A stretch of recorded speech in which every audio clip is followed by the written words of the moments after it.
McGill. I'm the lead teacher for AP Art History. Welcome. I thought I was going to be able to walk around, so I have stuff on the stage that afterwards you should come look at, because apparently I have to stay here. So, AP Art History, why would you want to take it? First of all, it's going to be the best class you take at Alpharetta High School, I'm just saying. I'm not kidding, trust me. But it is the most applicable class you will ever take. It applies to every single subject matter, no matter what it is. Many colleges are now requiring a fine arts credit, so if you're not artistically inclined, this would be a good way to go about it. I know the Carolinas, Tennessee, some schools in Alabama all require a fine arts credit. Then, the cultural side.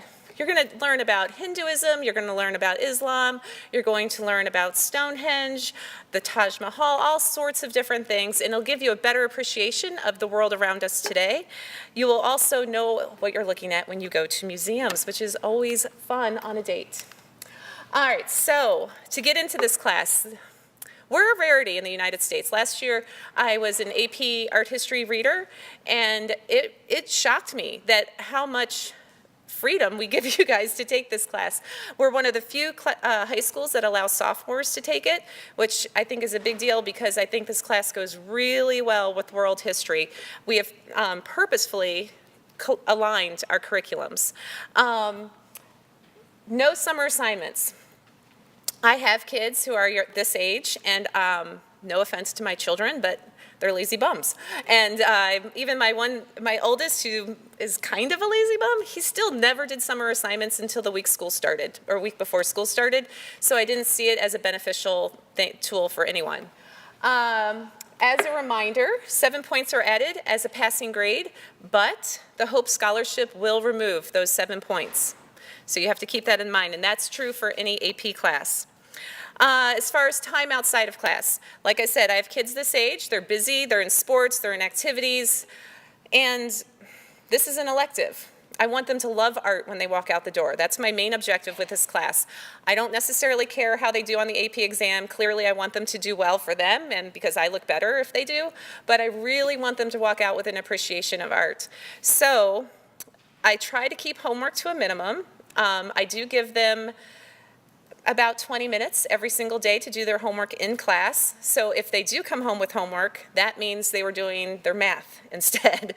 But if they want to do their homework at home, that's fine. All our essays are done in class.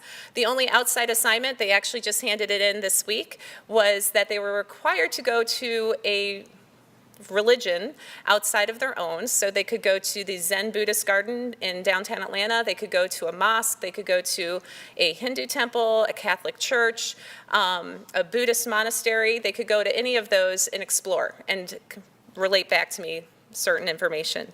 And then I know the class is fun because, hello, it's awesome, but that doesn't mean it's easy, and that's the biggest misconception, is that myself, Miss Cornegay, and Miss Binder, who teach the class, we're fun, and we love, love, love the subject. We love teaching it. We want you to love it. We want your kids to love it, but that doesn't mean it's easy. It's actually a really hard class.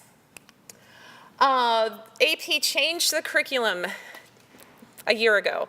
I used to have to teach that big book. It's like 100 or 1,000 pages, and now we're down to just 250 specific works of art that they have to know. So before, where it was a mile wide and an inch deep, it's now just 250 works, but really deep.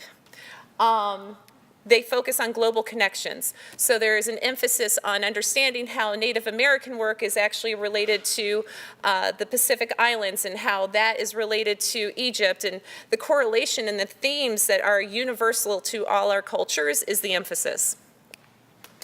So our grading is this. We have your tests are your major assignments, and they are 35% of your grade, because as an AP class, I mean, the end of this is you have to take this exam, or you don't have to, but that's the goal, is to take an AP exam and get college credit. So we prepare you for that by having a test about every other week. Typically, there are 40 multiple choice questions.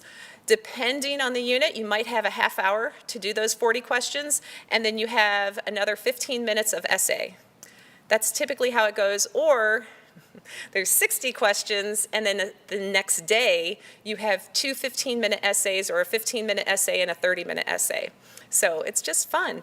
The minor assessments. Every 6 weeks, I will grade the homework, which is, I actually check homework every single day. One of the things we ask that you do is to purchase this book that we created, and inside has every note sheet in order of the class so that you are organized, and everything is in here. It also has all the floor plans, it has all the rubrics, it has everything in here. So we created this, we have it printed, and we ask that you buy this. It's about $12, maybe $15, but then you're set for the whole school year. If you don't want to purchase that book, everything is available on the website for you to print off at home. So those I check every day. Then you have flashcard quizzes once a week on whatever our unit is. You are required to know the title. If there's an artist, you have to know the artist. And then you have to have one other identifier. So another identifier would be the medium, it could be the year, it could be the location, and it could be whether it's Renaissance or whether it's Baroque. Any of those count. Journals. I have examples down here. The journals, the kids have a love-hate relationship with the journals. They are unbelievably helpful. So what they are required to do is choose one work of art from every era. They put the picture in their journal, and then they are required to address context, content, formal analysis, and function in there. So they write about a page and a half about that one work of art in depth. So at the end of the school year, when they're starting to study for their AP exam, they have everything in chronological order written in their own words. They're a lot of work, but they prepare them really, really well for the essays. And then essays. We do these in class, they're timed. I don't see really any reason to give homework essays because they have to be able to write on the fly. They won't know the questions going in. All last semester, I would give them the prompt ahead of time, and now I'm gonna start removing that from them and just giving them, maybe it's gonna be on the Renaissance, and that's all they know. So they can study the Renaissance a little bit more in depth. But essays are part of the class. And then the final exam is in both first semester and second semester, an AP exam. So this is what your note sheets look like. This is David by Donatello. So on here, on my PowerPoint, you would see, I post all the PowerPoints on Planbook. So you have it there, you would take notes from that, you would address whether it's content or visual, context, the meaning, the connections, the themes, any art terms, and then the medium or process. So this particular David, it's really, really important that he's made out of bronze. That hadn't been done in hundreds of years. It's really important that he's nude. So these are things you address on your note sheet. And then this is how all the essays are divided up. They ask you for context and they ask for visual. So the exam itself is 80 multiple choice questions. You have 1 hour to answer those. 2 30-minute essays and then 4 15-minute essays. The AP Art History class is not equivalent to a college class. When I was a reader this past summer, it was a big point of discussion, like what is happening here? This is not an entry-level class, it's way more difficult. But their theory is, the AP College Board, is that it's more holistic and more global. So it's like if they took all the art history classes in a college and made them at one level and then pushed it all together, which seems crazy. So it's a difficult class, but we make it very, very accessible. So indicators of success. Self-motivated. I have 3 boys who have gone to school here or are currently in school here, and only one will take AP Art History because I know my kids. My oldest was self-motivated. He's, was all APs and honors and got the job done. My other 2 are great kids. They're good students, but they are missing this part right there. So they're not, because it would stress all of us out too much. So you need to know yourself, you need to know your student. Are they going to get the work done? You need to be hardworking, good memorization skills, those flashcard quizzes every single week. Good time management. So on my plan book, you can go there and look, and you'll see today you have three journals due, you have a multiple choice test and an essay test all in one day. So these are things you should be working on throughout the unit so that it's not all the night before. Interested in art or art history is always a benefit. Interested in or having strong writing skills, helpful, not required. One of my favorite things about the AP grading is that spelling doesn't count. Yay! And grammar doesn't count. They do not want introductions. They do not want conclusions. They want you to answer that question in those 5 points, and that is it. So for someone like me, that's really good. And then you need to be organized, which is where this book we have you get really comes in handy.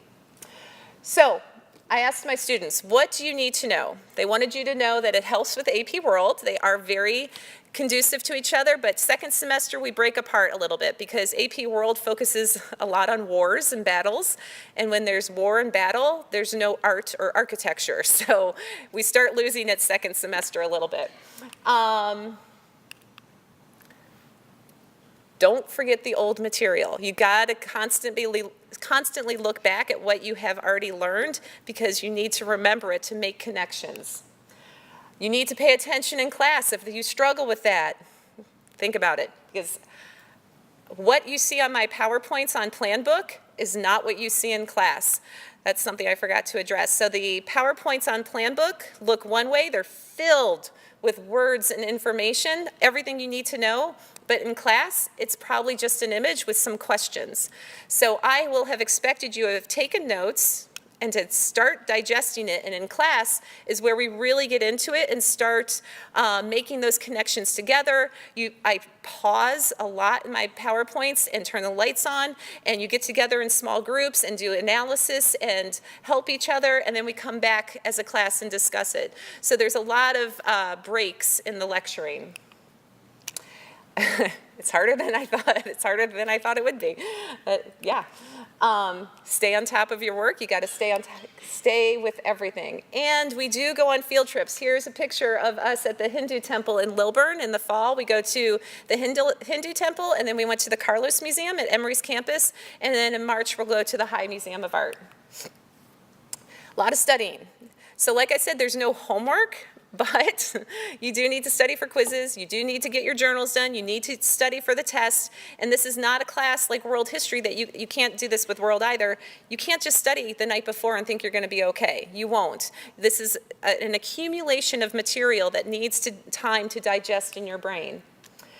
And then finally, your friends will get annoyed when you keep pointing out art to them. One of my favorite things is that I'm constantly getting emails and messages from students who are like on college tours and will be like, oh my gosh, it's a Corinthian column, or it's an archaic this, or it's a Gothic cathedral. And so you'll start recognizing all the things around you. When my oldest son was taking this class, Guardians of the Galaxy had just come out, and he and his friends were the only ones who laughed and understood the Jackson Pollock joke from the movie. So those are like great little pop culture things that you get. So the results are this. We have an 80% passing rate. As our class size has gotten bigger, our test scores have gone down, but I'm okay with that because I'd rather have a broader demographic of students. This is a class, personally in high school, I would have died for, and I am very on level. So I want to teach this class for the on level student. If there's someone who wants to take this class but's afraid to, it will be okay. If you're working and if you do the work, it will be fine. 50% of our students get a 4 or a 5, but the class average, this is my class, was an 89 without the honors points. So add 7s. See, I'm not a math teacher, so someone else do the math. But that's my class average for the semester. I don't think I had a single student get a C with the honors points. I had about 7 or 8 without the honors points get a C, but that's it. So like I said, if you do the work, if you're willing to put in the time, this is a great AP class for you if you're interested. And just to brag on us a little bit, we have the largest AP art history program in the world, which is pretty exciting. So this is a sample multiple choice question for you. This is the temple of Amun-Ra from Egypt. And the question is, a pharaoh progressing through the temple complex was intended to encounter, and then we have our 4 choices. So take a look and see what you think. Is it the spaces are arranged in oblique angles, which accumulated in a majestic light-filled foyer? So you're going to be expected to be able to read this floor plan. And let me tell you right now, every single one of my students could answer that question easy peasy. Because they will know that this is a hypostyle hall. They will know that this is a courtyard. They will see the straight axis approach that's typical of Egypt. These are things that my students now know, no problem. What looks really intimidating is actually going to be okay. Oh, do you want to know the answer? The answer is B. Spaces were increasingly dark and mysterious, leading to the inner sanctum housing the cult statue. All right, so what questions do you have for me? Oh, come on. Don't be afraid. Do you want me to pass around the journals? Can I be done with this? Yes. Majority take the class of 10, 11, and 12. Up until this year, it was literally 30, 30, 30. This year I have more sophomores than ever before and fewer seniors than ever before. I think that's because last year we had so many students take it that most of the kids who were interested have already taken it.